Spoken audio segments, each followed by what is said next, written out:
In this video, I'm going to show you how to make a Discord soundboard sounds on mobile devices. So the first thing you want to do is you actually want to open up any web browser. Now, me personally, I'm going to be using Samsung Internet because whenever I try using Google, it actually doesn't work. So guys, if you're on an Android device, please use Samsung Internet. And obviously, if you're on an iOS device, you can go ahead and use something like Safari.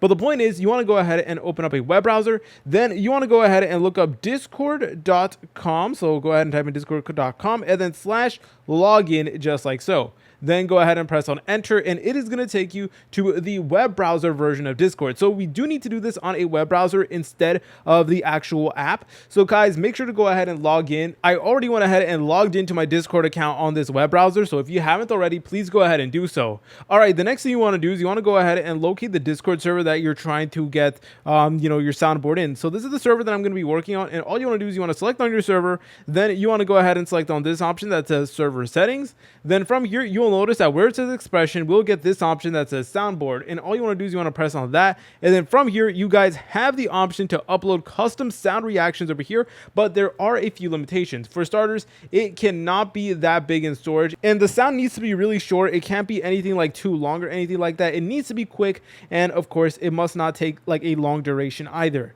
If you guys found this video helpful, make sure you leave a like and subscribe. I'll see you in the next tutorial.